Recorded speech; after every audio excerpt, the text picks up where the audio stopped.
Hey man, welcome back to Man Time. Today's episode, man, I don't know what every episode's gonna be. I just say stuff sometimes in the beginning, you know? I've got all this wood to clean up over here. I've got the cheapest chainsaw on Marketplace. I want to pit head-to-head against the old 020 that's all metal. The more and more I play with this thing, I don't know, it's just so hard. I went back and forth on both of them. This one is so much lighter. It seems to run really reliably. Right now I've got these little bolts in here. If it throws the chain, I'm not even going to be able to service the thing in the field yet, but we'll put it head to head against the old one. It's not as powerful. It's cheap feeling. It feels like a $100 chainsaw.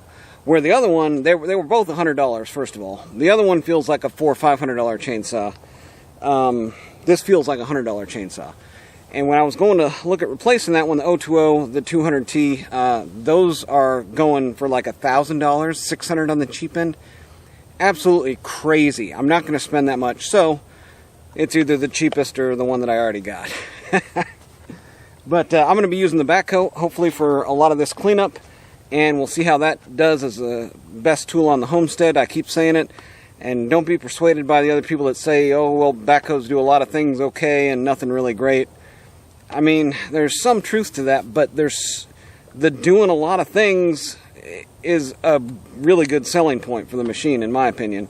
And I would rather have one thing I can throw all my tools in, come back, be able to take down a tree, cut it up, grab and arrange all of the branches, grab and arrange the pieces of the trunk, and then dig up the stump and fill it back in.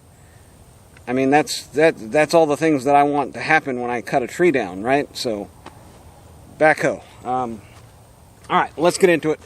Welcome to Man Time.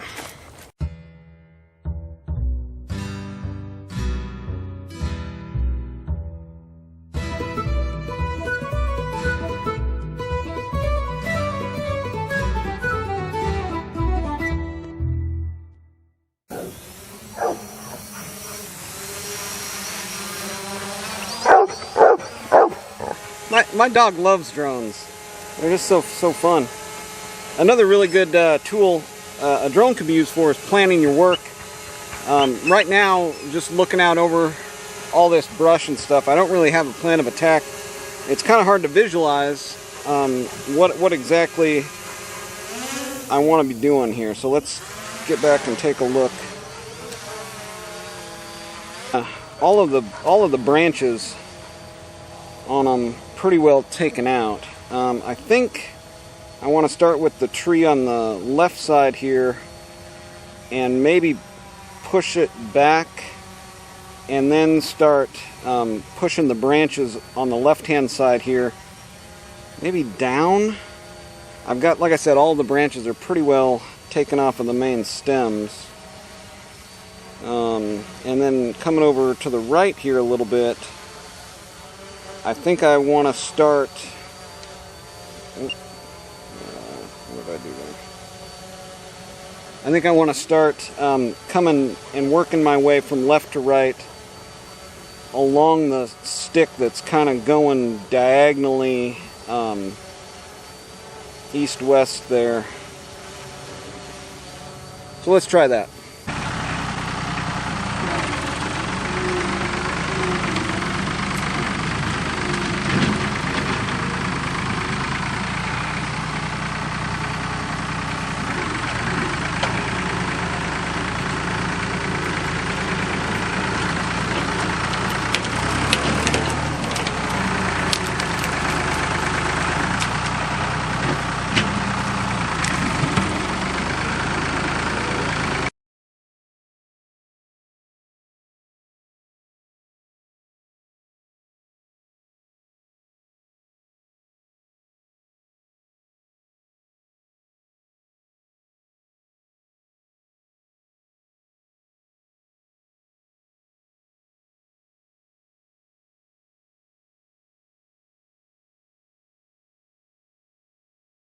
I'm with you. I can't wait any longer to share the fun that's about to be had.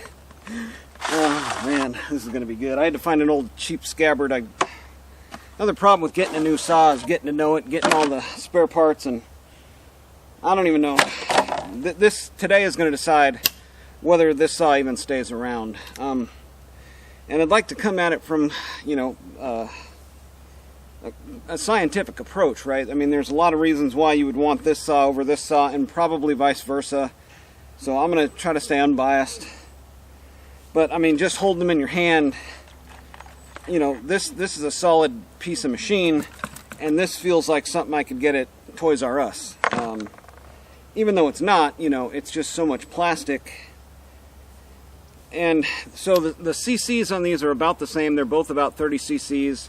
Of course, this one has a fresh piston and rings with that newish jug that I put on there. So below the exhaust port there was a little seam, and so it may not be building the bottom end pressure that the fuel and the carburetor needs to keep bringing the fuel in. But we'll see, and that might have been some of the problem. Part of the problem, I think, also, like I had mentioned, was that using that engine degreaser, somehow it was acting as a conductor. So some of that spark that's supposed to be going to the plug was actually going through the fluid and into the case and not getting a really good spark. But we'll see. Alright, on this one, you saw in that last video, I took the carb off of there.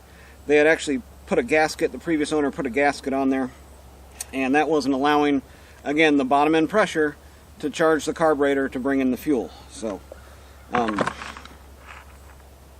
do we go from here? I guess we'll just see which one's easier to start right off the bat. They're both cold, but it's a warm, beautiful day here in East Texas. I'll tell you that for sure. Alright, so old saw, new piston. That's a good sign.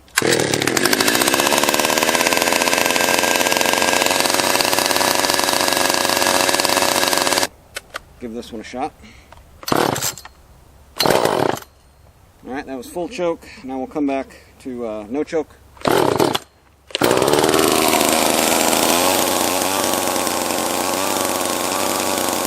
Alright, man. For this completely unbiased and absolutely perfect baseline data for both of these saws, since they're both brand new, haven't been used, both running the same size bar and chain. Anyways, this test is what it is. We've got the newish plastic style versus the old late 60s, early 70s. This wasn't even a climber saw. It doesn't have provisions for like a hook or anything. It was just marketed as a hand saw, so essentially it's a one-handed saw, where all the new ones are climber saws. But all right, I think I ran out of gas on that last. Yeah, it was running out of gas. So we'll get it started up, get it warmed up. I've got 12 inches of pine. This one's got a 16-inch bar. That one's got a 14. Looks like the same size chain, 1/4 inch. But yeah, we'll just start, make a couple cuts, kind of get a feel for it, talk about it, listen for how it sounds, and you know how fast it's cutting and all that stuff. So let's give it a shot.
Alright, that was pretty good. Oh man, do you guys hear that?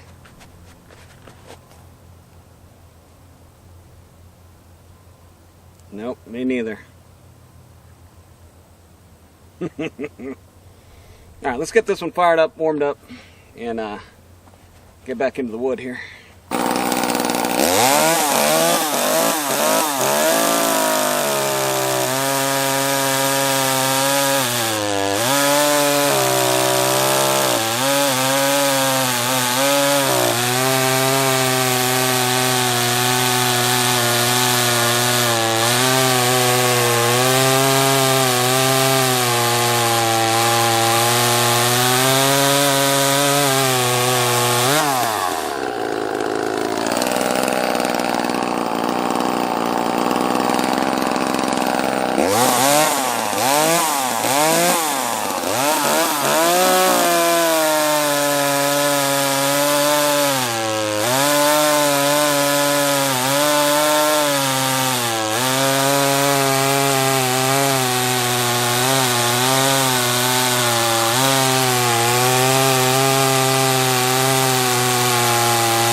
That's about as close of a comparison, I think, as I could do, given kind of what we're working with here. I sharpened both chains equally, hand file, got them sharpened up about the same, because, I mean, I did it, and I did it the same for both of them.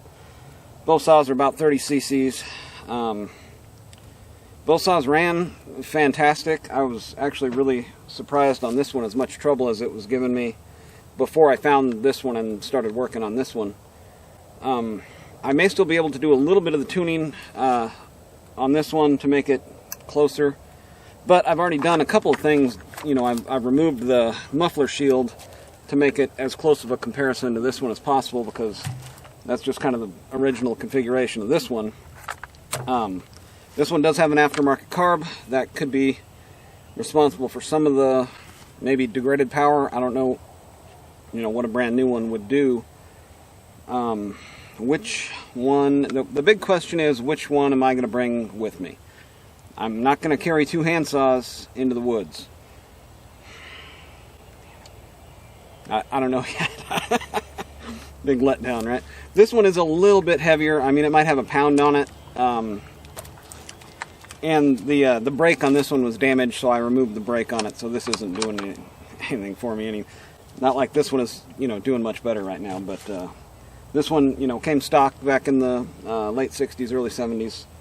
No chain guards, no brakes, no concern for human safety, kind of like man time.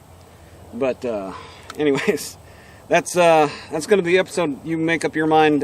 You heard them both, you saw them both. Both of them $100. If you don't want to spend, you know, $1,000 on a 020T, a 200T, 201, you know, whatever's out there. I don't even know if this is considered a good saw or not. For me, the plastic feel and plastic everything. I'll tell you what, though, if this, I didn't look up MSRP on this. Maybe there's somewhere down here that's going to show MSRP on a CS-330t. Maybe? Subscribe. Anyways, if this was $1,000, I would feel just cheated straight out of my money, right? If other YouTubers or other climbers, professionals, are using this in a professional setting and they're speaking highly of it, man, they don't know what a good saw really is. That'd be what I have to say about that. So, all right, I got some more work to do around the farm here. I got a lot of cleanup to do and a lot more two-stroke oil to burn. So, it's going to be the episode today, guys. Get out there, have you some man time too.